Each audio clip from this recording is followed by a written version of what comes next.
NATO responds to Putin's latest nuclear weapon threats. NATO mula Albania, Belgium, Bulgaria, Canada, Croatia, mga bansa sa Europa katulad ng France, Germany at Greece.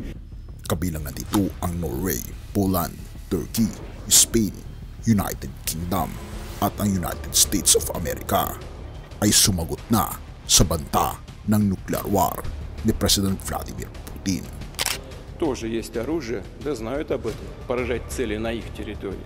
Придумывают сейчас, чем пугают, что все это... Ito na nga ba ang hudyat ng pangatlong digmaan? Halika, atin itong pag-usapan, kaibigan.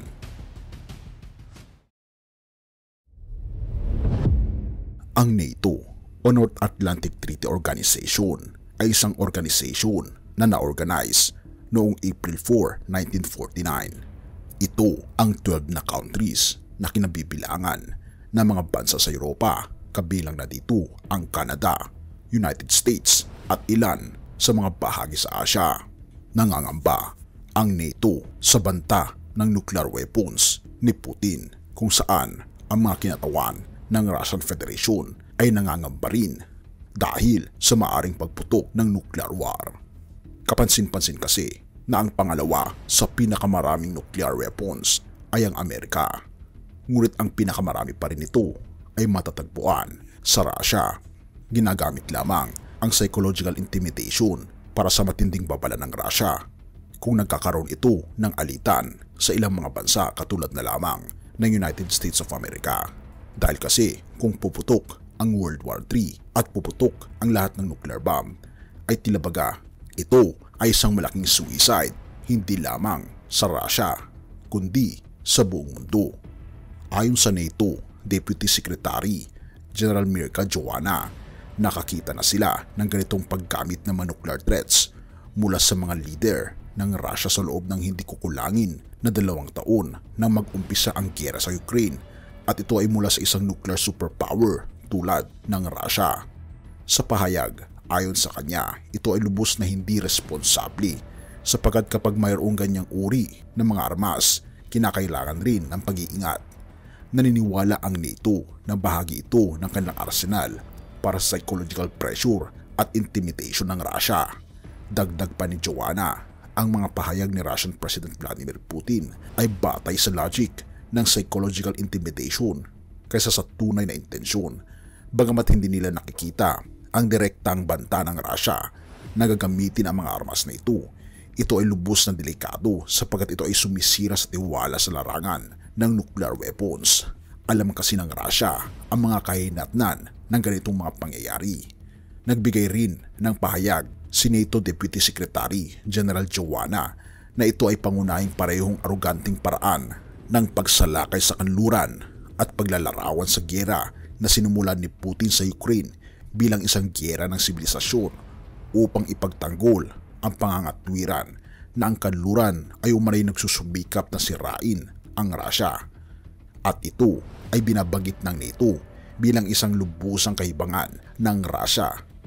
Noong Pebrero 29, nagbigay ng pahayag kasi si Russian President Vladimir Putin sa Federal Assembly ng Russian Federation, kung saan ipinagmalaki niya ang mga armas ng Russia, kasama na ang mga missile na magdadala ng nuclear payload at bantang ipapakita ang intercontinental ballistic missile na kaya lumipad ng 18,000 kilometers.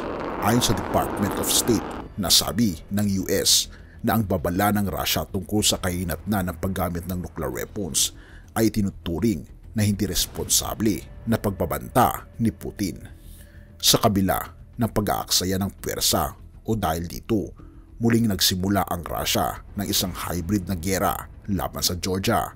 Ayon kay President Zurab Bishvili, ayon sa kanya, patuloy na isinisagawa ng Russia ang hybrid na giyera laban sa Georgia gamit ang lahat ng uri ng armas.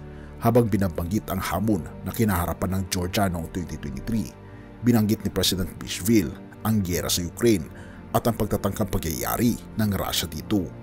Bagamat hindi ito nagtagumpay na sirain ang Ukraine, ito ay nagtagumpay sa pagpapalakas ng pagkakaisa sa buong Europa.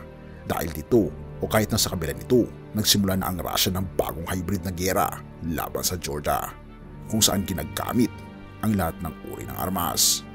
Ipinunto ni Bishville na ang plano ng Russia na gawing military base ang OAM Shiraport ay naglalayo na ilipat ang konfrontasyon sa Black Sea patungo sa kanilang territorial waters, anupat lumilikha ng banta sa strategic perspective ng Black Sea. Kung matatalo ang Ukraine, mananakop ang Russia, ayon pa ito kay Pentagon Chief Lloyd Austin. Sinabi ni Austin sa pagdinig ng US House Armed Services Committee na kung matatalo ang Ukraine sa isang buong panahong giyera laban sa Russia, ang huli nito ay mapipilitang makipaglaban ang buong North Atlantic Alliance laban sa Russia. At kung talagang hindi nila matatalo ang Russia, talaga namang pati ang super weapon ng mga nuklear ay lalabas. At malamang sa malamang, alam nyo na mga kaibigan kung ano ang mangyayari. Wasak ang buong daigdig dahil sumiklab na ang World War III. Alam natin na hindi titigil si Putin sa kanyang mga adhikain na maging superpower sa buong mundo hanggat hindi ito natutupad. Patuloy siya sa pagsakop sa mga maliliit na bansa na kabilang sa alyansa ng United States of America. Isama pa dito ang puwersa ng China na siyang kaalyado ng Russia. Kaya nga naman kaibigan, tayo na maliit na bansa ay wala tayong kakayahan dahil kahit ni isang nuclear weapon ay wala tayo. Ngunit ito ang binabanggit ng banal na kasulatan. Santiago 1 verse 2-5. Mga kapatid, magalak kayo kapag kayo dumaranas ng iba't ibang uri ng pagsubok. Dapat ninyong malaman na napapatatag ang ating pananampalataya sa pamamagitan ng mga pagsubok. At dapat kayo magpakatatag hanggang wakas upang kayo maging ganap at walang pagkukulang. Ngunit kung ang sino man sa inyo ay kulang sa karunungan, humingi siya sa Diyos at siya'y bibigyan, sapagkat ang Diyos ay nagbibigay ng sagana at di nanunumbat. Kaibigan, kailangan natin na matinding karunungan ng banal na kasulatan, lalong higit sa mga karunungan na mga pangako ng ating Panginoong Diyos na siyang magpapatibay ng ating pananampalataya.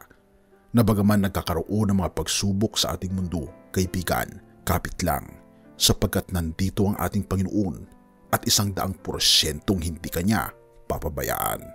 Purihin ang ating Panginoong Diyos at salamat kaibigan sa iyong panonood. Tayo manalangin. Ama naming banal, makapangyarihan naming Diyos, kami po'y lubos na nagpapasalamat sa inyo pong pag-ibig sa bawat isa. Salamat po Panginoon na bagaman nangyayari ang mga pangyayaring hindi po namin inaasahan sa aming mundo, mga kaguluhang hindi po namin maarok kung gaano po ito kasama. Aming pong itinatalaga ang aming buhay sa inyo. Sapagkat sa inyo po Panginoon ay may kasiguraduhan. Sapagkat sa inyo Panginoon ay may katahimikan at may kasiyahan.